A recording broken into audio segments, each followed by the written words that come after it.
新多媒 Capital 港澳牌上仔平台，現在是評論報告簡約善惡。國內選議各種研究在本地現象，帶嚟咗海水淡化衝擊可行性。國內選議各講，這項可行性研究預期需要4個月嘅時間完成，包括制定新海水淡化衝擊不動時期雙項判估技術可行性，以及2年嘅時期在檢查上寫票可行。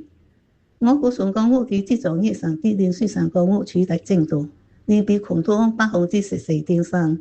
經濟發展局公布嘅數據顯示，不包括生物醫藥業在內，上港澳嘅上跌進度4.6%。經季節性調整之後，上港澳嘅製造業上跌環比萎縮4.2%，不包括生物醫藥業在內，萎縮幅度高2.5%。在烏蘭斯局川東端多地上面落溫時溫見50氣候難住，北京風大會硬化現象，協助團組安靜。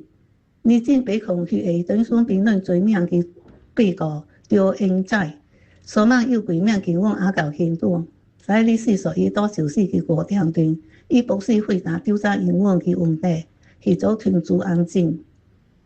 警方連開督嘅行動，逮捕6名涉及詐騙案嘅嫌犯，另外13人因為涉嫌串通賄賂正在協助調查。本國講，警方相信因為涉及追究45起詐騙案，小海因損失嘅金額超過14萬6800元。馬來西亞前首相納吉被控6人因馬法庭去年最近嘅25項罪名全部成立。高庭判以監禁1865年，跟法官超過183個月，或者大約相等於36個4月。法官正在4項難控罪判處納吉，每項控總監禁15年，每家法官21項涉姦罪判處各項控總監禁5年，監禁刑期合計1865年，但是監禁刑法來東部執行，也就嚟講。納吉只需要服刑15年。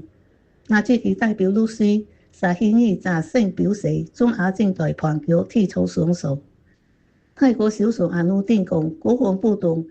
納塔邦竟然將參與緊柬埔寨嘅會談，探討搭上邊境點火嘅可能性。美國商務部指出，4家美國公軍相關企業跟10名高官員工已回應美國對台灣軍售。政府大律師在美國商務部向台灣售賣總額181億美元嘅武器配套方案之後，採取這種行動。簡約善惡報告溫柔。